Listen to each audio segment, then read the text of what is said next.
Are we really going to have to talk about the world's scariest MCU villain today? I'm not sure there's any reason to talk about Thanos. That's not the villain that I'm talking about. Yeah, here. Nate, he's talking about the one that was just put in Loki. Dad, we're not going to. He Who Remains is a great villain, but I don't think he's the scariest villain. That's not the one either. I'm missing something. Come on, guys. Miss Minutes scared the living daylights out of me when she showed up in the finale. I found that funny more than anything. I know. That You guys was have been great. sending images of her to me Oh, for the yeah. last 3 It's days. awesome. We're not letting you live this one down. Yeah, for sure. I guess we'll regroup so we can start the show after these ads specifically chosen to ensure the sacred timeline remains intact and 1,000 versions of Miss Minutes aren't unleashed on the galaxy. This is Tatooine Sons. A shoot to Star Wars, Marvel, DC, and Ghostbusters fans. Who you gonna call? Oh, you guys Ghostbusters. lost it. I gave you the opportunity. We didn't have that one planned out. Anyway, thanks for tuning in. If you want to get some really cool pop culture merch for Star Wars, we just added some Miss Minutes, TVA, and Kang shirts. We got a Citizen Kang Dad was talking about. It's a cool shirt. That's a good shirt. Go to our TeePublic store. The link is in the show notes. You can find all sorts of really cool stuff on there. And what's cool is all of the proceeds, if you use our link, will go to help a child living in poverty through One Child. So not only do you get some cool pop culture merch, but you get to help a kid living in extreme poverty at the same time. It's true. All of it. What is the name of the porg on the Millennium Falcon?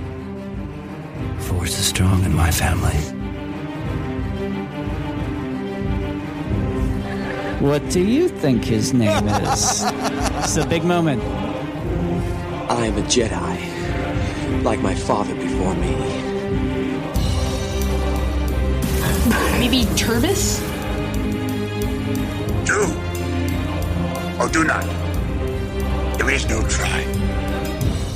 Turbis? Pablo, if you're listening to this live stream, that porg's name is now Turbis. It's a good Star Wars name. We're not done yet. These guys recorded an awesome podcast called Tatooine Sons. Everybody was amazing. You send us this link about like this Marvel NFT like thing coming up? Non-fungible transactions, I think is what that stands for. Tokens. Yeah. Yeah, that's pretty cool. It's going to be like, fan art, like collectibles, like figurines and things like that, 3D art that are limited edition, tokenized using Bitcoin or cryptocurrencies, and they can be collectible. And they increase in value. It's going to be really kind of different. We looked at them a little bit. So. Yeah, I looked at it. I downloaded the app. They are expensive, and each gem in that's their currency. There's gems is like counts to $1. So stuff is expensive on there. That's nuts. Well, welcome to Tatooine Sons, a pop culture podcast. We believe that pop culture is the mythology of this generation and that there is a story written on our souls. These myths speak to that story, and that's why we talk about Star Wars and Marvel and DC and some other stuff when it comes up. Yeah, I don't but those are the three things that we've been talking about. No, we don't talk about Ghostbusters. Really, maybe when the movie comes out. The new one. Yeah, I'm sure we'll talk about it then. There's a lot of stuff. I'm David. I'm the dad. Hi, Dad. Hi, guys. I'm joined by a couple of awesome sons. How are you doing today, Mr. Nathan? I'm good. You're going to be talking the Batman Who Laughs. I am. I'm going to try to, continue on that. It's not funny. It looks scary when I looked up images of it. He's a scary bad guy. He's a very, very, very bad guy. You take the darkness of Batman and mix it with the insaneness of Joker. And you got something pretty You get this. Yeah, it was dark. Yeah. So we'll talk about that in a little bit. Sam, you're going to be Loki finale of Loki, yeah, plenty to talk about. So I'm excited. A lot to talk about. And then before we do all that, we're going to talk a little bit of Bad Batch. We're going to put Star Wars at the top of the show again this week. So I'm excited to talk about that. And this will be a little bit different segment. We're not going to be spending a lot of time breaking down that episode, so it'll be a lot of fun. But before we get to that, I've got a problem I need some help with, and so we're reaching out to the fans. I'm so done with this mosquito infestation that we have in our backyard. I come out in the morning. I like to sit out there in the morning at sunrise with my cup of coffee and my Bible and reading my Bible and just kind of taking some time in the quiet, overlooking our big giant field in the backyard and the lake and all that other. It's beautiful. It is. It's gorgeous, except for the fact that I am. You know that when on Lilo and Stitches, Pleakley, yeah, when he comes to the planet, he thinks that they were told, or isn't he like believe that they're sacred gods? No, they're a extinct species. They were sent here to Earth to repopulate, so they wouldn't go extinct. And he gets like attacked because he won't kill him. No, he gets attacked by millions of them all at once Because he won't kill him. Right. I want to kill him. So you got like a lightning zapper mosquitoes. thing for it. I mean, thousands of dead mosquitoes every morning on the yard, and it's on the back patio, and I still can't control it. So it's biblical. It is. It is. It's like the freaking plague every morning when I go out there. Like, there was an 11th plague. It was the mosquitoes, and it's still happening. It's right here in our Daphne, backyard. Alabama. Yeah. So, Nate, you got to hang out at the pastor's house on Sunday. I did. That was kind of cool. That was fun. Yeah, we talked DC, and he knows his DC stuff. And yeah, what was that like talking with like the pastor of your church who knows Batman and DC Comics on a level that's way above what your brother and I know? Yeah, it was fun to talk about that with somebody because it's not usual, and because you guys don't get into that stuff as much as I do, and so it was fun to talk about the movies and the animated movies, which you guys still need to watch. And what was like the animated movie that he seemed to like the most? Do you remember? Did you guys talk Dark about Knight that? Returns Part 1 and Part 2. And Those ones are good. I've seen those ones. I've seen the second one. Second part. Not I haven't first. seen either. I haven't seen good. either. They're good. That's cool. Well, it was his Is he familiar with Batman Who Laughs? I think so. Ah, interesting. I think he's read it. See, he needs to. It's twisted, is what it looks like to me. He's a very, very evil dude. Batman, not the pastor. Oh, it's Batman Who Laughs. And there's your not the shout pastor. out. And so it was his birthday yesterday, so we wanted to wish him a happy birthday. So Happy happy birthday, birthday. Stuart. We won't sing Uh-oh. because I could sing. I'll do an aria. No, I'm not going to do Roll in our piano in here and start playing. Exactly. We're not going to do that. All right. Some ragtime happy birthday. Yeah, exactly. We've had a little fun, but it's time to get a little bit serious. Last week we talked about the controversy with Cam Ray and him trying to steal our brand and mock our podcast and all of that. I wanted to just go ahead and let's address it and get it out of the way. I'm going to play the video that he put out first on Twitter. Which kind of started all the controversy, and you can listen for yourselves. I'm at the cinema, and the only reason to go to the cinema is to watch Star Wars. There's nothing else. There's no other reason to go to the theater. But I'm here to make a special announcement that I'm starting a brand new Star Wars podcast. And I know what you're thinking. I've tried this before, and some crybabies have said that maybe I copied their name or it was too close to their name. Legal drama.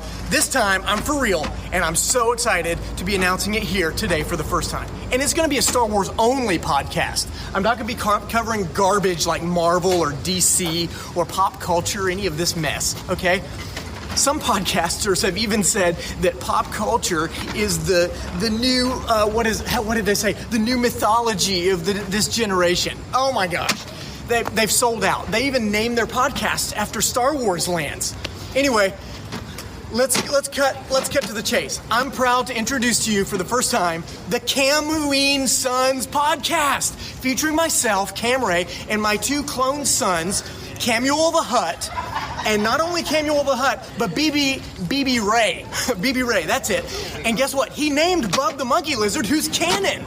Well, Bub's still missing. But anyway, listen. Just check out Camuine Sons podcast, Star Wars only. All right, we're going to stop it there because then an airplane comes over. What you need to understand is on this video, we're at the movie theater with Cam when he's recording this. I think I mentioned that on last week's show.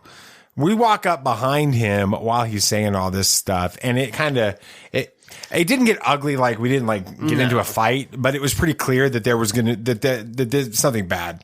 Yeah. I mean, we freaking took him to see Black Widow, and didn't you end up paying for his popcorn or something? Yeah, we helped him out a little bit because that's. That we try to be generous and kind, and we had an opportunity with our A-list or something to let him get popcorn with us. Yeah, we see how that turned out, and all of that. So anyway, we had some legal proceedings that took place, and court is exhausting. It wasn't really court, but it was like lawyers talking to each other, and it felt like it. Yeah, and Cam finally, I'll let him explain for himself. Hello, fans and followers.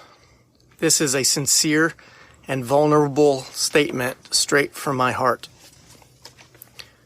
After stellar legal counsel from Maya Butts Hertz attorneys at law and cockamamie advice and much less than stellar counsel from Stanley and Fellamore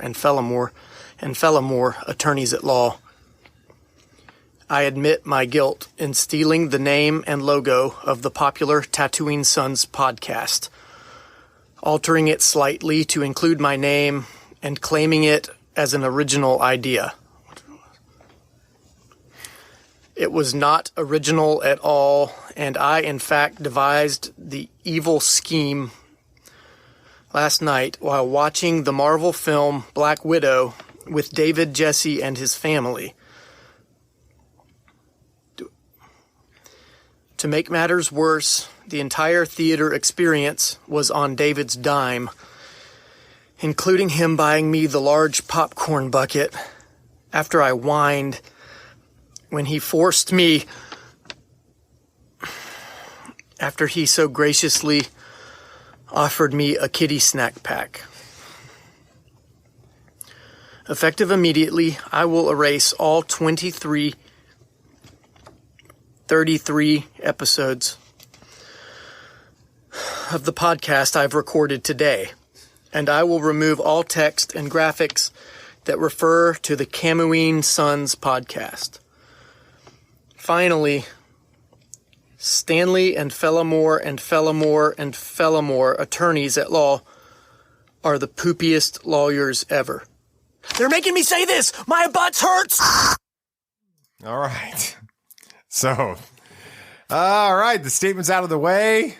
Everything is back to normal. We're all good now. We're all friends with Cam. Yeah. Everything is good. It's time to move on with the show. After a week of Star Wars fans acting like, well, Star Wars fans, Dave Filoni and the team at the Bad Batch put all of our worries and concerns to rest. And yes, I'm talking about the silliness regarding Orn Free Taw. Loki religions and ancient weapons are no match for a good blaster at your side, kid.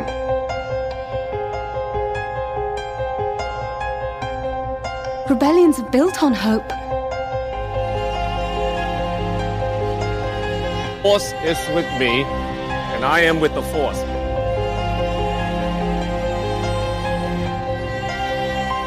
If you live long enough, you see the same eyes in different people. Well, I know Bacta is impressive and all, but I thought he'd look way worse. And I mean, that's a very specific location for the burns to be located. Right. Yeah. Mm-hmm. Yeah. Well, let's talk about this. Let's jump into this episode. Like I said earlier, it's not going to be the same, where we kind of break down scene by scene or thing like that. I want to talk about some different elements of the show. And the first one, we teased it coming into this. We joked about it kind of in passing last week, but the attempted assassination of Senator Orn Free Taw, it sort of sent Star Wars fandom into another death spiral this week. They always have to find something to complain about. Yeah, fans got all upset about changes to the official Star Wars canon. All right, so here's the deal. If you're not really familiar with it, Senator Orn Free Taw, he's the Twi'lek senator. He's prevalent he's in Clone Wars. Yeah. And he's actually in like Attack of the Clones, Revenge of the Sith a little bit. And we don't see him after that, do we? He's not in Rebels. We don't see him in that. I don't think so. Well, anyway, Senator Orn Free Taw and Cham Syndulla, Hera Syndulla's dad, are both major players in the novel Lords of the Sith. It takes place about 5 years later than where we are in the Bad Batch. Now, before we talk about the controversy, Sam, Lords of the Sith is one of the few Star Wars novels that you've actually read, not just an audio long book. time ago. You read long it. time ago. Were you concerned about possible discontinuities in Star Wars canon after last week? Honestly, no, because I really don't remember that book hardly at all. Like I said, it was years and years ago when I read it. I did enjoy it, but I don't remember much of the story. So basically, the whole Senator Orn Free Taw is a major player. He's a major character in this, and this takes place again. It takes place 5 years after the events that we're seeing in the Bad Batch right now. So so many fans were up in arms about this because Senator Warren Free Todd was assassinated in the last episode. Nate, yeah. They say the words at the end of the episode last week. It was an attempted assassination, right? So what we found out this week is that it meant exactly what we thought. That it meant. It was what an attempted assassination usually means. Yeah, Senator Todd is expected to make a full recovery. We find out in this week's episode, thanks again to the wonderful medical technology of the Galactic Empire. So, Nate, is this once again just another lesson in trusting Dave Filoni and the story group to make the right decisions for Star Wars? Yes, everybody's like, in Dave Filoni, you trust.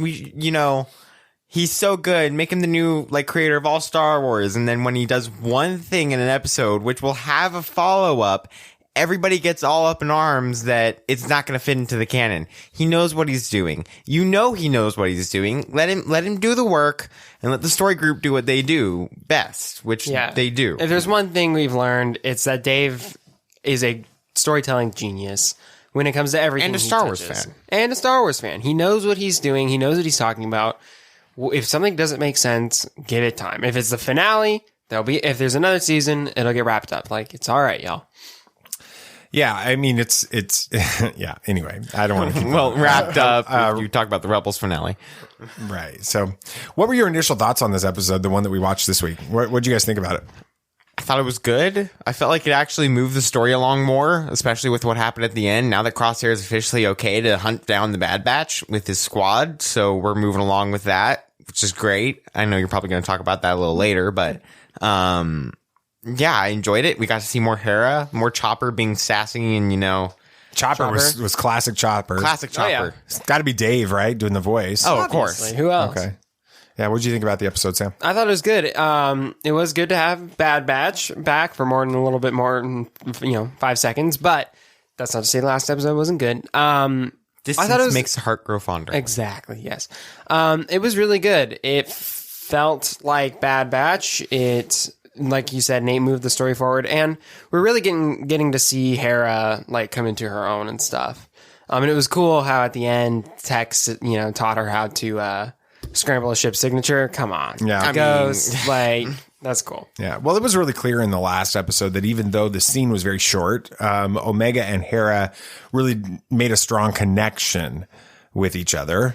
I guess it was so strong that Hera turns to Omega as the only option that she has to help her free her parents from the Empire in this episode.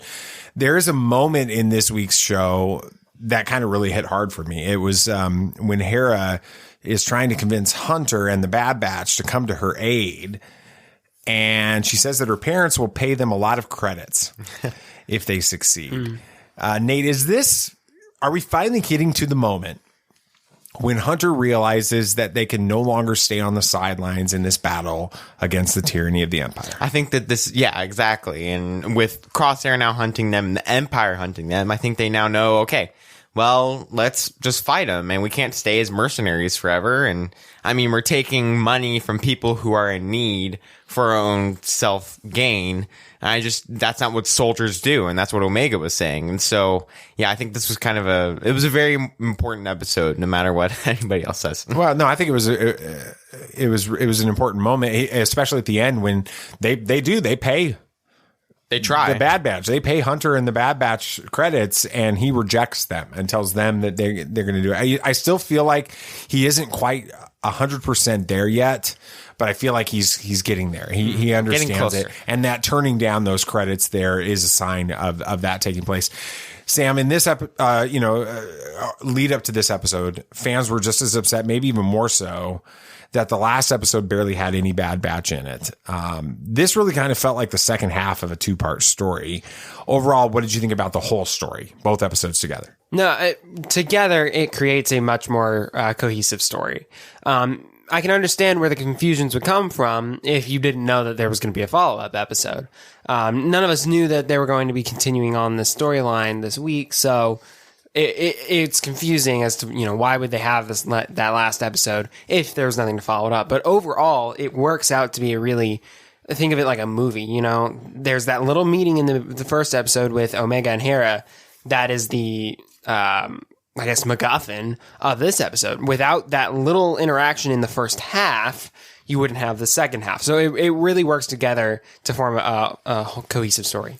Another thing that's being criticized about this show in general is sort of the cameo of the week type approach. Okay. Yeah. You know, where we get Rex and we get, who else would we have? We got Cad Bane. We get Rex, Fennec Shand, now Hera and Chopper, Kanan in the first episode, that type of thing. Nobody seemed to complain about this in season 2 of Mandalorian when we got Cobb Vanth and Boba Fett. Yeah. And Bo-Katan. And Ahsoka. And Luke Skywalker. Nobody seemed to complain about it in that one. Why do you think that this is a problem in the Bad Batch episode or the series? I'm not sure. Maybe it's because it is a bit of a longer form show. So people, you know, they have more time to like notice that sort of thing, or maybe just even the way they bring it in. It's an animated show, right? People are going to think of it or going to criticize it in a different way than a live action show. Plus, Mandalorian was the first live action show ever. So they're going to just view the two shows very differently. They've already had 2-3 animated shows to compare Bad Batch to. So they're going to think about it differently. What do you think, BB Nate? I think that just people don't understand that this is how it works. This is how Star Wars works. They meet people. That's what happens. And I mean, the more you explore this galaxy, the more people you know, the smaller the galaxy gets. Exactly. Like, we're going to see more people that we're familiar with because there are more people in the galaxy to see. Exactly. And I mean, with Mandalorian, I think you just rattled off 6 characters and there's 6 episodes. There was 8. There was 8 episodes and okay. Well, still a whole 2. A whole 2 more. And I mean, there's cameos in every show. And I don't understand why it's a problem in this one and not any other show like Marvel or even Mandalorian. I just don't get it. Yeah. We did get a new character in this arc, I would say, these 2 episodes together, and he's become really popular really fast. Hauser, this clone commander general or something like that. Whenever I see or hear his name, I keep thinking of howitzers. Okay. He seems to be a great addition to the stable of some fantastic clone characters that we've gotten in these series. I would say Clone Wars and then Bad Batch kind of being the same storyline. It's all Clone Wars with it. We start. We saw this a little bit last week when he was questioning the Empire's policies and procedures and things that they wanted to do. This week, Hauser flat out led his troops to refuse to follow Imperial orders. Sam, are we seeing the start of a clone rebellion against the Empire, and is that why the clones are going to be phased out? That's immediately what I thought when I saw the scene, and it was really, really impactful because, well, first off, I'm slightly confused as to how they're able to do that with the inhibitor chips, but maybe it's because they weren't given a direct order or something. I don't know.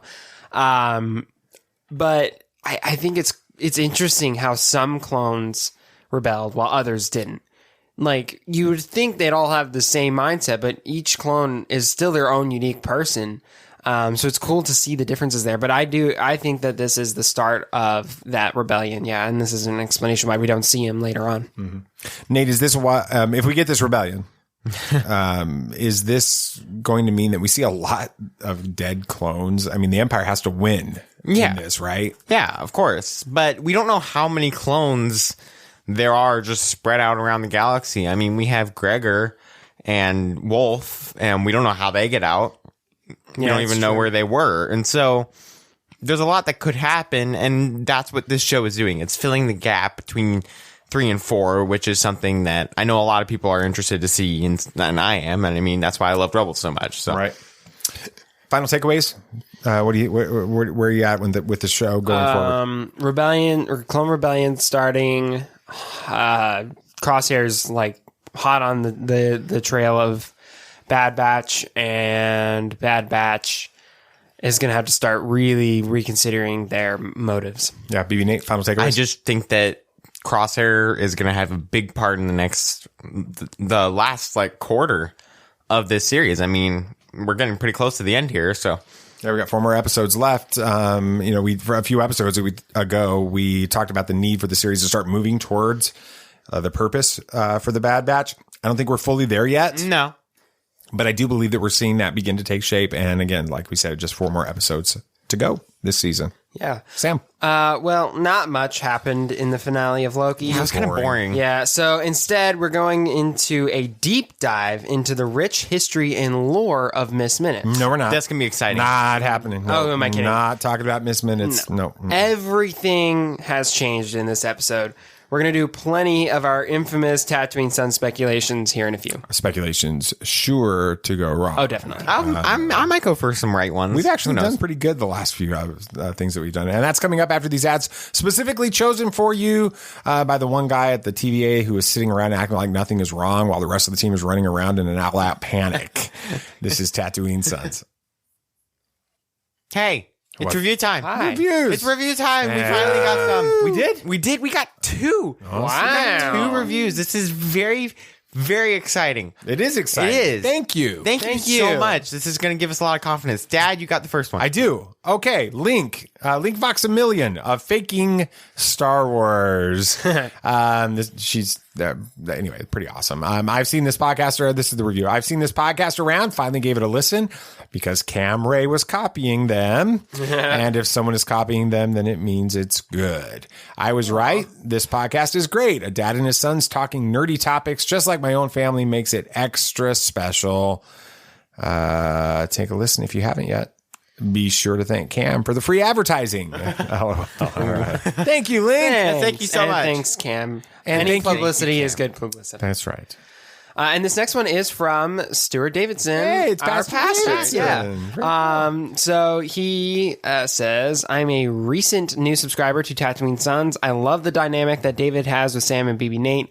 These guys are so knowledgeable about everything Star Wars, the MCU, and the DCEU. They are well-read and studied up on what is occurring in pop culture. David and the boys are funny, witty, and they do a great job of drawing out interesting tidbits from recent episodes of The Bad Batch or the latest Marvel show on Disney+. I highly recommend this show and look forward to more content in the future. Great job, Tatooine Sons. #OneChild. Oh, that's awesome. Yeah. Thank So you. if you want to leave a review and, get it said on the podcast, if it's, clean, which, it's good that Pastor Davidson that got was on a here. good Otherwise, thing. there's a problem. Well, you guys accused him of being evil earlier. So. No. Hey, that was you. Oh, okay. I was confused. I'm totally confused right now. Okay. But you can go to podchaser.com, look up Tatooine Sons on there, and you can give a review for the show itself and specific episodes. Have we gotten a specific episode one We've gotten yet? a couple. We've gotten a couple. Yeah. Okay, cool. Yeah, so you can do both of those, and every review we get, we will make a donation to One Child in your honor. So that's very cool. Yeah, please do it. Be on your guard. There are older and fouler things than orcs in the deep places of the world. All right, then, keep your secrets.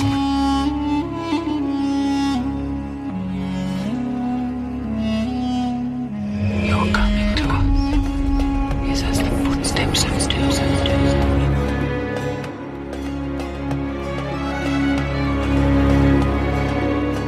There are many magic rings in this world, Bilbo Baggins, and none of them should be used lightly.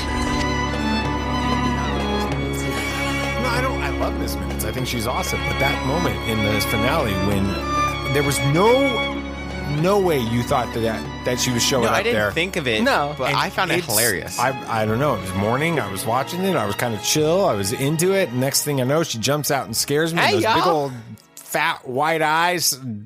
And that scary country accent. Yeah, it scared me. It made me jump. And now every time I see her, I can't think Politely think threatening you. Politely threatening. Yeah. So anyway. So this episode opened up quite interesting. There's this opening sequence where we heard all these quotes from the Marvel Universe. yeah. Way to go, Tic Tac. I can do this all day. Dormammu, I've come to bargain. Best one. There were lots. What is grief if not love? Persevering, and then open your eyes. What Sylvie said in that last episode. And there were a few quotes from like real life, like Neil Armstrong and things like that. So interesting. And then it zoomed back in on time, kind of showing, it was basically like a summary of the MCU in like 15 seconds or 30 seconds or something. I read this article talking about, the possible significance of why they put this in here, but I want to get your guys' thoughts as to why they put this sequence in this episode. What was it supposed to represent? I think it was just supposed to represent that whole thing behind the Citadel was the timeline, and that played in later on in the episode, and it played into how I was right. But no, I mean, it just, I think that's really what it was. And I think it was more for like, the normal Marvel music isn't playing. It's the song from the end of Endgame. Yeah, there was that too. I think that they were trying to sort of let us have a moment where we wonder whether or not we can think we're in the MCU. There's this idea of real world stuff from our world is now part of the MCU. So that kind of, are we a variant timeline outside of the sacred timeline or whatever? It kind of felt like they were trying to go down that path with it. Yeah, this article, and I'm forgetting who it's from. It might be Den of Geek or something, but they said that they think that they put this in here to show that part of Marvel it's done. That form of the MCU is over now. Everything has changed. Is that why they kind of started with the end of Endgame? Right. And then they moved up to the show, and now everything's changed. So that version of the MCU is gone, which is cool. It's like a swan song to the first, what was it, 4 phases of the Does that make you guys emotional at all? A little bit, yeah. It is a little sad. I mean, 10 years of our lives have been dedicated. More than that. Yeah, a little over 10 years. But without any of that, we wouldn't have led up to what's now. So exactly. It was a really cool moment, I think. And then I want to talk about Renslayer and Mobius. They had, Mobius in the last episode, he went through a time door back to the TVA to burn the place down or whatever, right? And he goes to confront Renslayer, and he's like, I'm gonna kick your butt if I have to. That doesn't work. He's this Mobius. Like, Owen Wilson's just not a fighter. Wow. I'm surprised we didn't get that. Anyway. Wow. We'll get in season 2. But we see them have this conversation, right? And she feels so betrayed by Mobius. Mobius was like, you betrayed me. And she's like, no, I feel just as betrayed by you. Which is so stupid. Well, yeah, but it just comes down to this like relativity. But in the end, they talk things out. Do you think things are better between these two at this point? Or you still think there's this tension? No, I think that they're totally like, I think Mobius feels completely betrayed. I think that Renslayer feels completely exposed. I think that she knows Mobius realizes she had a lot more information than anybody else had, which then makes you question where Renslayer got this information. Is she working directly with Kang? Is it Kang? Is it He Who Remains? It's Kang. Whoever it is. Let's just say Kang. Let's just go down that, whenever we get there. But she knows what's going on, and Mobius felt betrayed. And I think that she's off. What is she off looking for? So she said she went through a time door saying she was going to go look for free will, which could mean that's why Mobius is back. He's like, you need to give these people their free will. What we're living in right now, this is not free will. Nobody has a choice to make any chance to make their own choices. Everything's predestined. And then she says she's going to go look for free. But wasn't there something earlier in one of the episodes? It may have been that episode, the finale, or it could have been the previous episode, where she's talking about there's only one that has free will.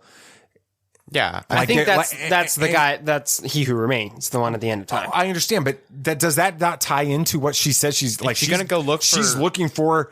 Free will. Free will. Oh, I hadn't made that connection. The person who has free will. The only one who has free will is on the other end of that. Look for Kang or something? Yeah, it kind of one. Because doesn't Renslayer have a huge connection to Kang in the comics? Yeah, in the comics, she ends up having a pretty romantic relationship with Kang for a while. She's not related to the TVA like she is in this, but her character does have a actual relationship with Kang. And we could see crazy stuff. Yeah. Going forward on that.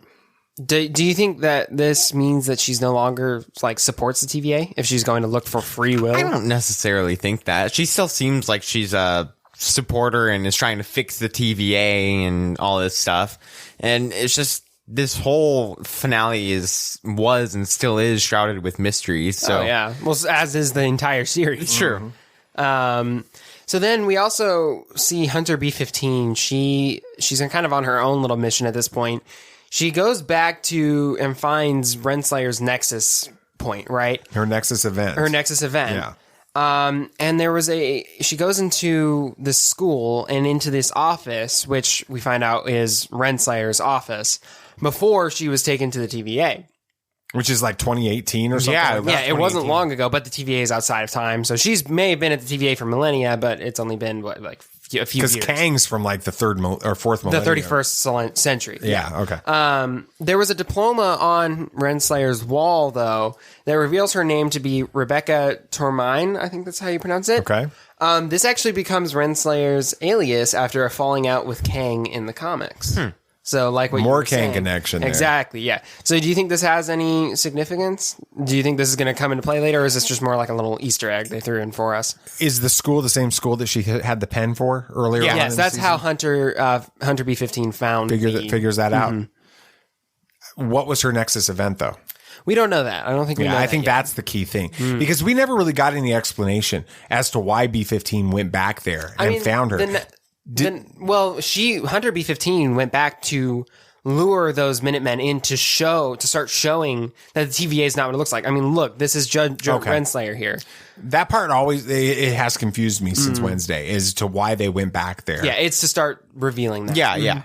I mean, the Nexus event could have been as simple as that she took that pen and she wasn't supposed to take that pen. I mean, they mentioned how the Nexus events could be anything, being late for work. So her Nexus event doesn't have to be something, profound or whatever. She could have just used the wrong pen or something and ended up becoming this huge member of the TVA. And then we've got to talk about, he who remains. We see Loki and Sylvie. They get to this citadel at the end of time. And, you had your Miss Minutes moment, Dad, which you loved. I hate it. And they meet this. I had nightmares about it. I still do. You wake up in cold sweats at night. I do. You look over at the clock, but it only makes things worse. We're sitting there at the chiropractor today, and Nathan just leans his phone over to me, and it's a picture of Miss Minutes, and I start twitching. So it's PTSD. I'm scared. But we see her mention this "He Who Remains" over and over and over again. And is He Who Remains the same as Kang the Conqueror? In the comics, there was a character who lived in the Citadel at the end of time named He Who Remains, but the character was not related to Kang in any way. In fact, he was he explicitly stated he was not Kang and stuff. So this character was actually responsible for creating the TVA in the comics, but it was just some wrinkly old man. Really no significance to how we have things or how it's set up here. What do you guys think about the MCU turning a variant of Kang into He Who Remains? I like it. It works, and it plays with the storyline of the series very well, and I think it works a lot better with what they're trying to perceive and how big this impact has on the MCU. And so, yeah, I feel like it's a better decision for this series, and so... Yeah, I mean, I had heard of the character He Who Remains. I did not realize that he was a different character than Kang. So for me watching this episode, when Kang is talking about I've been called that before, and he talks about being called a conqueror, a ruler, a conqueror. Well, I'm like, okay, conqueror, that's Kang. Boom, Kang the Conqueror. We're good. He Who Remains. I didn't know that they were different characters, so it worked fine for the more casual Marvel fan, the MCU fan, the person that isn't into the comics and super deep. It worked for me. It also sets up.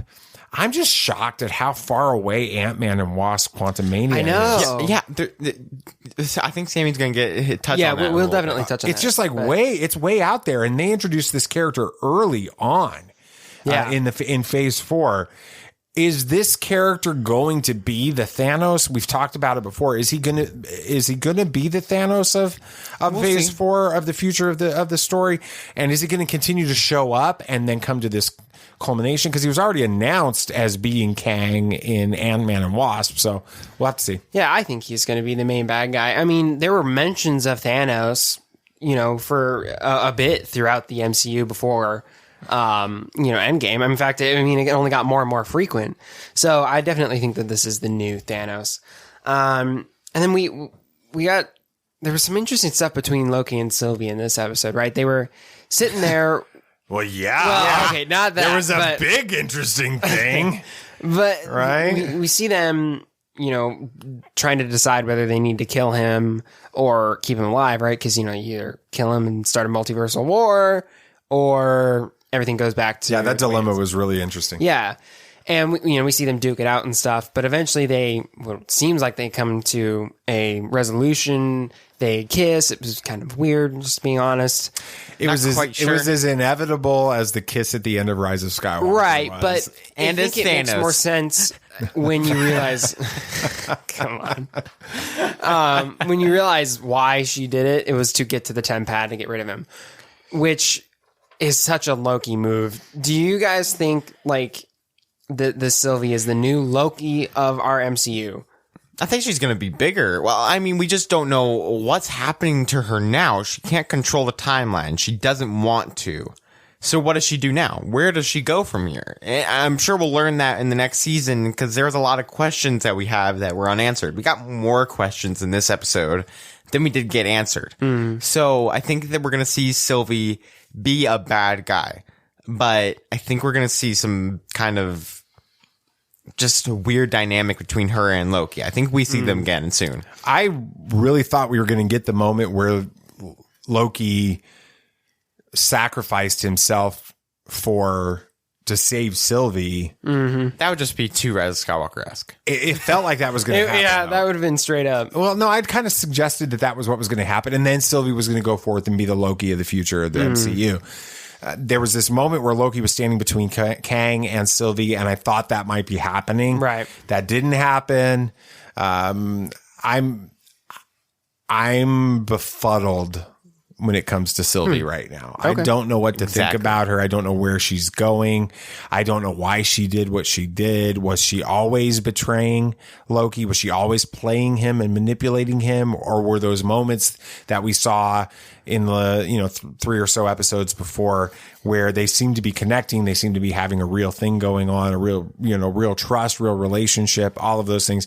Was that all real? And then she just couldn't go all the way at the end with it, or was she manipulating him the entire time? No, I think it's just this has been her life's mission, and she just couldn't give that up yet.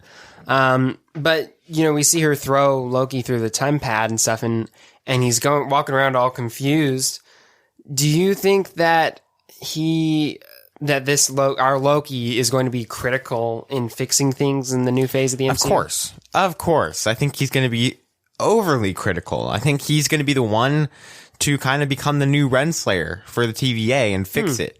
But not become the leader of the TVA. He's going to understand what Sylvie's purpose was, what her glorious purpose was, that was mentioned at least once every episode, and honor that to the point where he's going to fix the timeline, to the point where then he's going to let everybody from the TVA free and then live in their own timelines. They can create specific areas for them in the sacred timeline. They're going to do that for Loki and Sylvie. Right. So we'll see what happens, but that's just my speculation.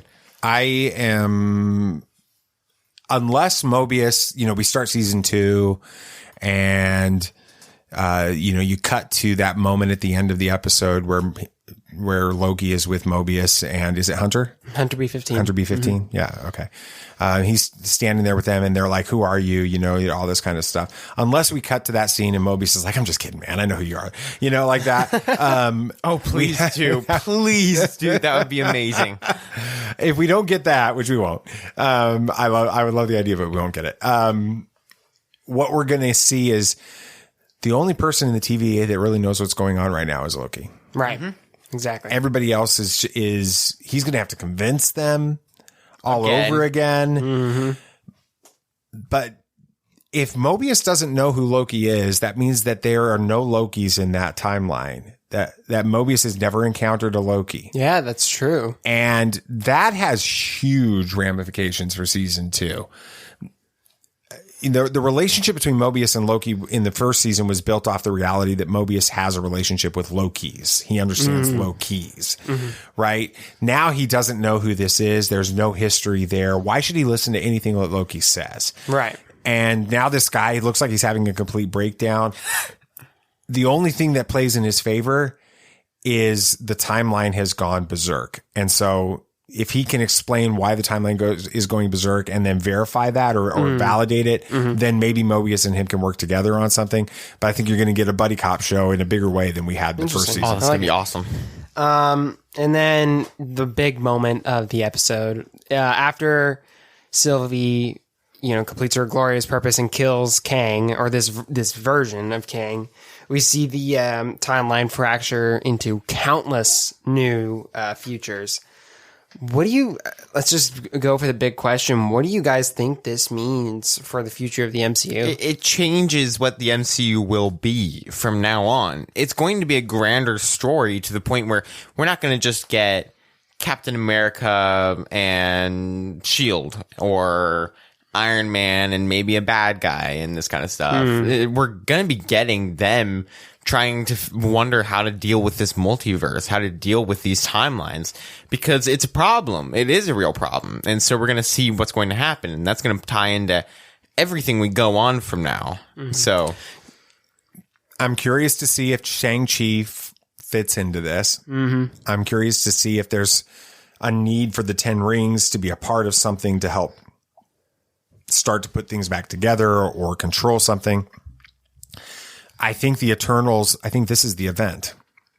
Yeah, I saw you share that on Facebook. I think that makes sense. We always wondered why they didn't speak up during Thanos. Well, there's one sacred timeline that's going on, and that's still going on with this. Now, you don't have a sacred timeline. I don't know if the Eternals are fully aware of what's going on, but if they tie the Eternals into this idea of there's a multiversal war and they no longer have to fight it, go for it. You know how we see them in through multiple times? Exactly what I was thinking. What if those are just alternate futures? Yeah. What are those just different them timeline hopping? Yeah.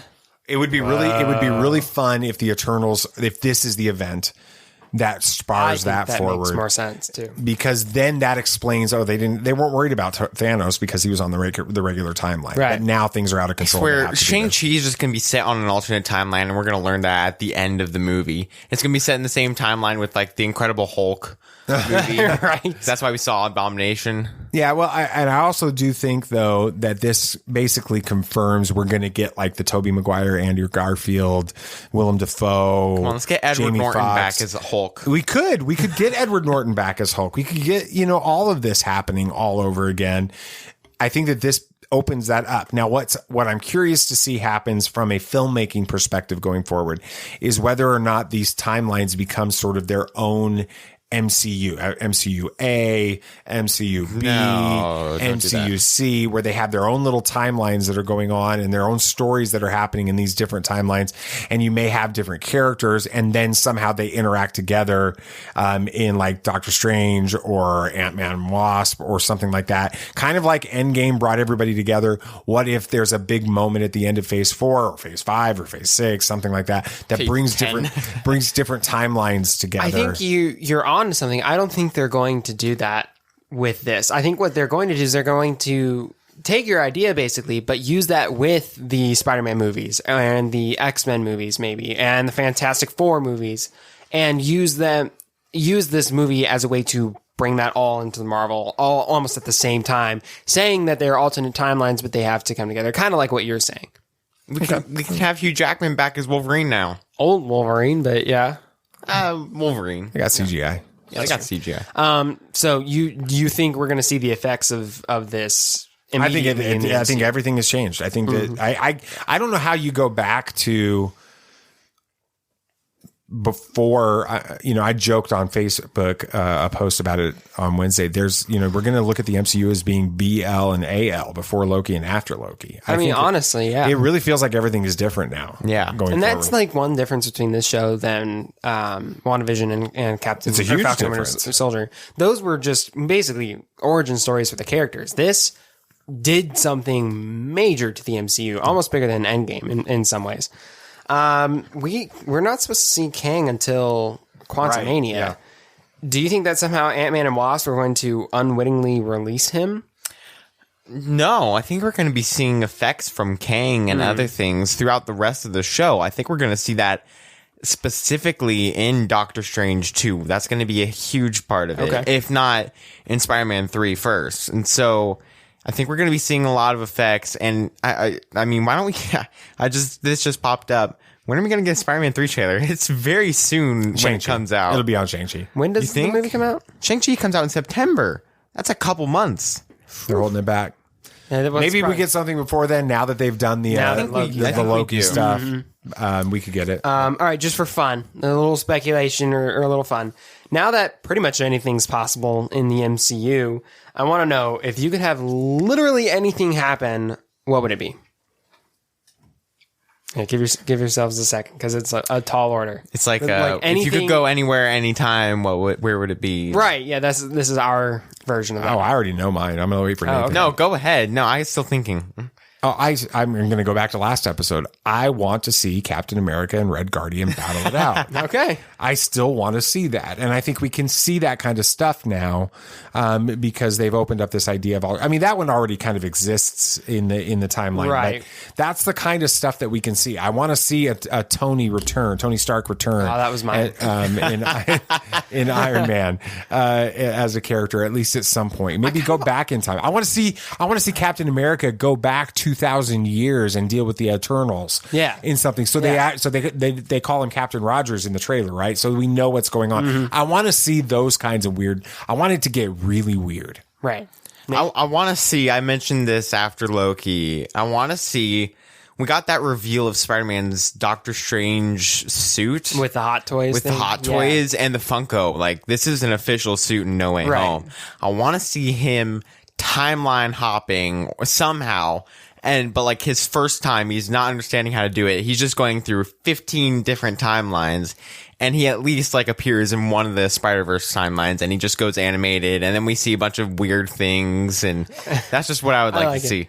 Yeah, and I kind of want to see Tony return as Iron Man, but to keep things fresh, I kind of want it to be like an evil Iron Man somehow. I don't know if that exists in the comics or anything like that, but I think that would be a really cool concept to bring him back, but keep things interesting. Also, like a Tony that didn't have the influence of Pepper Potts in his life. No, I'm talking like full on evil Tony. Oh, wow. Okay. Like messed up Tony. But something interesting though is there's a version of Kang in the comics that's goes good, and it's Iron Lad.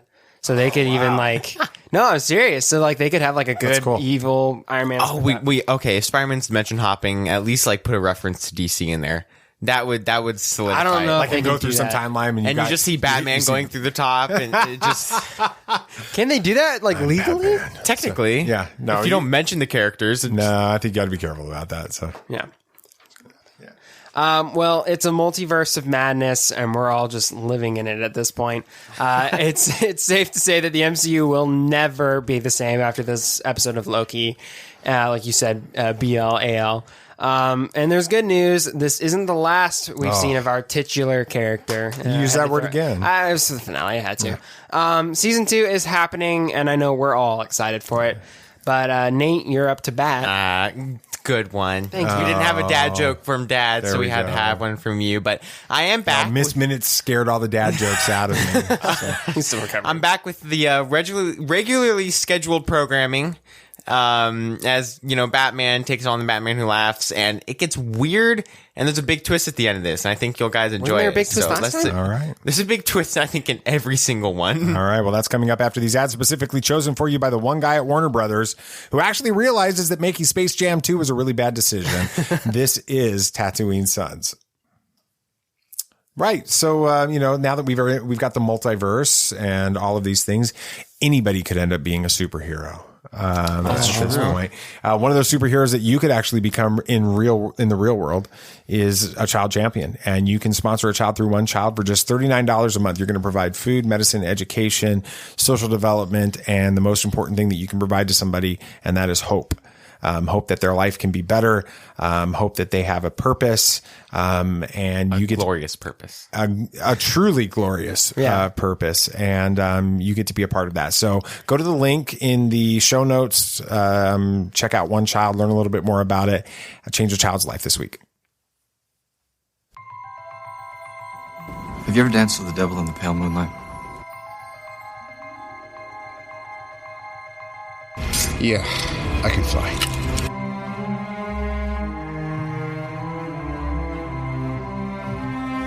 I'm here to fight for truth and justice in the American way. The people in this room, which one is A, wearing a spangly outfit, and B, not of use? There's only one God, man. And I'm pretty sure he doesn't dress like that. Batman has no limits.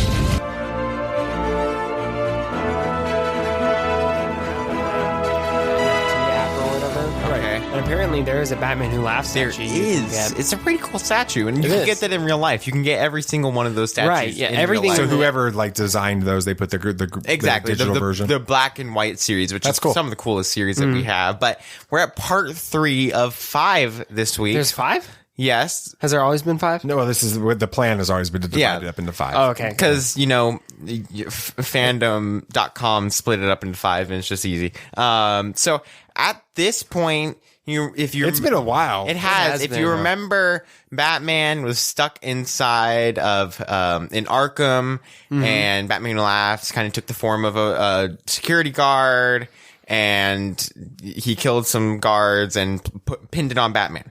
Right. So now, at this point, Batman is cornered by guards and is about to get shot by them. Oh, no. So we're going to have a little fun this week. We're going to do kind of a couple choose your own adventure kind of things.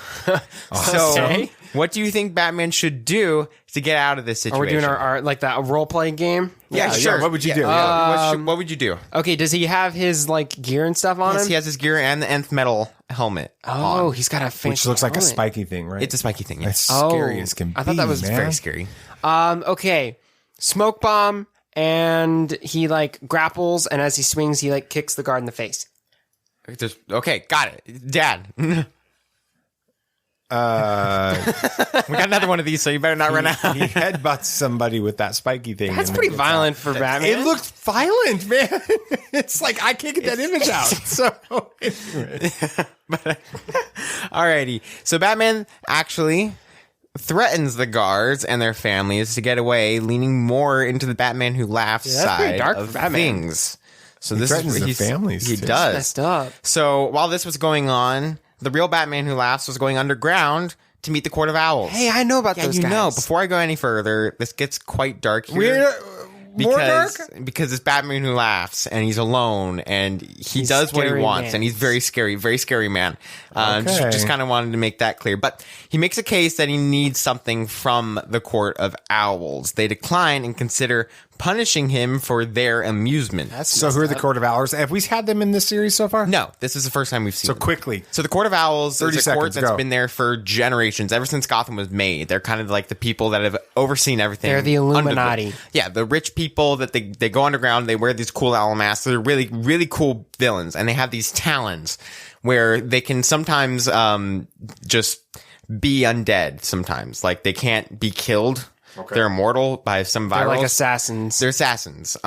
So yeah, they're deadly, and that's really what the So Court they're of Owls is. Illuminati and they rule everything because Yes. they're rich and they're powerful Exactly. and And they're they twisted. have undead assassins. They're twisted. So the Court of Owls sends the littlest one, which is just a little girl in a wheelchair, to decide the fate of Batman Who Laughs.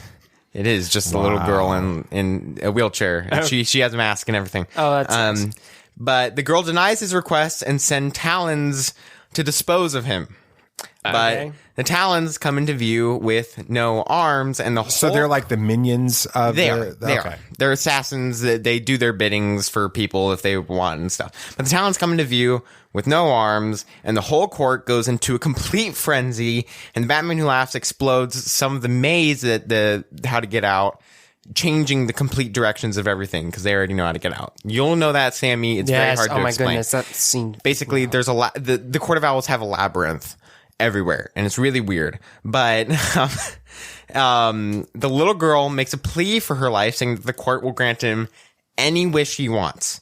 The Batman Who Laughs walks towards her and says that the only thing he wants to see is the whole court to die screaming, and then pushes the girl off and into some water. Gosh. This is a bad guy. They're really making sure we know he's a bad guy. And so now he's evil. So like, now not bad guy. Not bad guy. Evil. Loki's a bad guy. This guy's evil. This is Joker. Evil. So now you start to see the horribly evil side of Batman Who Laughs. Do you guys think that Bruce will actually be able to hold it on long enough to take the Batman Who Laughs down, or will he give in to the side that we see? Good lord. So he's in the process in our story right now of turning into the He's Batman. very Who close of becoming Batman Who Laughs. No, I can't have that. It's not good. I mean, it's. We still got a lot of story to go, so I'm hoping he turns good. We do have a lot of story to go. The Batman Who Laughs then pulls an alternate Bruce Wayne, which is what he's been doing, to this dimension while still in the court, because this alternate Bruce Wayne is the leader of the Court of Owls in another dimension. Other dimension. Yes. You know, this makes a lot more sense now after Loki, like understanding the timelines. Kind of does. See, like, oh, that's not a weird idea at all. He fights him presumably to the death, but we don't see the outcome. They were kind enough for that. They were kind enough. A little while later, Batman gets a call from James Gordon Jr. that he found Commissioner Gordon in the sewers running from the Grim Knight. You That's remember the that? Batman with guns. Yes, you remember that when he set him loose for a hunt for recreation. So he's Craven Batman. Yeah, kind of. So Batman sends a vehicle to pick up the Gordons to talk in the Batcave about the situation and what's going on and how they fix it. Like the whole family? Mm-hmm. No, just this is 2 Gordons. Just just Jimmy Gordon and James Gordon. Okay. Oh, okay. But wait a second, I'm gonna stop because I remember from Batman: The Long Halloween. Mm-hmm. Isn't Barbara Gordon's mom Barbara? Yes. And Jimmy Gordon's dad's James. So that's James and James. Mm-hmm. Barbara, James. They're just not creative with names. Exactly. They didn't think, we don't have to be creative with names of a side character in a comic storyline, but it becomes important. Batman then informs them that they have the upper hand because they can activate the Last Laugh protocol. If you remember what that is, it's kind of like what Scarecrow did in Batman Begins. That's right. Okay. The Last Laugh protocol before the Batman Who Laughs does, so it won't poison all of Gotham because he doesn't have the poison in the water system yet. Okay. So they're thinking ahead. All right. Okay. So do you guys think this is a trap? Oh, jeez. And this is actually what the Batman Who Laughs wants. Okay, well, I wasn't thinking that till you suggested it. This really does feel like an RPG, and if we make the wrong decision, like everybody dies. I do feel like I'm going to make the wrong decision. There is a Batman Who Laughs, I think, RPG on Amazon. So, well, I think that I'm going to go ahead and say no. They need to do it, and it's not a trap. Okay. I'm holding out hope that Bruce is he's okay in there. Got it. All right. So Gordon gives the go ahead and is about to activate the protocol, but then Batman realizes that this is what the Batman Who Laughs has been planning all along. And that's why he let Gordon escape. Crap. Because only Gordon and Batman can activate it. Okay. So let's do another Choose Your Adventure thing here. What should Batman do next because of this? If you wanted to know, every time we're sitting here waiting to like make a decision for this, I have that whole like Deal or No Deal soundtrack going through my head. Like that's what's going on in my head like while we're sitting here. Right. Alrighty, so what do you think Batman should do next now that he figured out the Batman Who Laughs plan? He makes an antitoxin thing, puts it in the water, and then he lets himself go full Batman Who Laughs so he can defeat the other Batman Who Laughs. He's got to be on the same playing field. And then at a certain time, he says, Gordon, activate it. He activates it. Everybody's okay. That's actually a really good one. Yeah, that would be interesting if it was true. It's not true. Okay, dang so it. now I know that's not true. I was really liking that one. You have no clue? I'm not. Alrighty, so let's move on. Batman then receives a call from the Batman Who Laughs. He has cell service? It's like a hologram kind of thing. It's like Zoom. Okay. It's a Zoomagram. And he answers it, even though Commissioner Gordon said that's probably a bad idea. But you think? Batman doesn't care. Batman Who Laughs tells him that the Last Laugh protocol is not to protect Gotham, but fortify it to conquer other parts of the world. That's nice. It was essentially a castle to destroy the world, and it's been planned for centuries by the Court of Owls. Illuminati. Exactly. And this one city has a lot of things going on in it. Yeah, it's time to move to Ohio. For real? No, that has Black Widow in it. Oh, never mind. Batman hearing this, it makes him lose all faith in his city and its people. Oh, why the people? Before I move on, because they're violent. It's always been about violence. That's what true. all the It is Gotham's always all messed been up. about. Before I move on and reveal what happens with this decision, what do you guys think is going to happen here? He resets the timeline. Mobius shows up. And with Loki. They're on a buddy Mobius cop mission. He's like, y'all brought in way too many Bruce Waynes here. He comes It's in on messed up. a jet ski through the waterfall entrance of... Yeah, we never got the jet ski. We never did yet. Anyway. We never got the jet ski yet. All right. But while Batman Who Laughs continues telling him things that makes him lose more and more faith in the city, Alfred is telling him over the comms that the toxin in his bloodstream is at critical. But Alfred is muted by the Batman Who Laughs, and he convinces Batman to activate the protocol. So he does, as the serum takes more and more control over Batman. I called it. You did. The Last Laugh protocol is now activated, and Batman is like basically on the verge of becoming Batman Who Laughs. Man, I'm good. And there's going to be two Batman Who Laughs. Yeah. Batman. I'm still trying to remember why there's two from the beginning of this. Where's There's this? two? Is that a different? Is it an alternate version of Batman Who Laughs? Wait. What are you talking about? The original Batman Who Laughs in this, Yes. you've got Bruce Wayne turning into Batman Who Laughs. Where did the And then original one come from? Yeah, The original came from like -11. a different world. Oh, it's just a different Earth. Okay, that's all I needed to know. That's what I was asking. Here's a quick crash course on the multiverse for DC. So you have Earth Prime, which is basically Earth Zero, the sacred timeline. Then you have every other Earth, which is basically the timeline branches. But then you have this other side that Loki hasn't touched on yet. It's the dark multiverse. It's what would happen if the superheroes were not good. And that was in the Flashpoint. That's where my bad guy Tony comes from. Kind of. Bad guy Tony. Yeah, bad guy Tony. So those go into the negative storylines, and there's a whole comic line called Tales from the Dark Multiverse. It's the Earths that they focus on and why they're like that. Wow, that's awesome. Yeah, it's really cool. I enjoy it. It's a good series. But, well, everything has kind of gone wrong now. For sure. So join me next time as we learn more about the fallout from this if there isn't something more important that happens next week. Yeah. All right. I'm not going to sleep tonight. All right. Is there anything else that you guys want to talk about? Anything else? Yeah, so that guy who had his arm broken by the Red Guardian and Black Widow, you know, everybody's favorite scene. That was awesome. Yeah. He claims to be the first mutant in the MCU named Ursa Major. He's like, I wasn't a big enough character in that movie. I got to get my name out there. Yeah, that's kind of cool. It is kind of cool, though. He's like, I had my hand broken for this. That's right.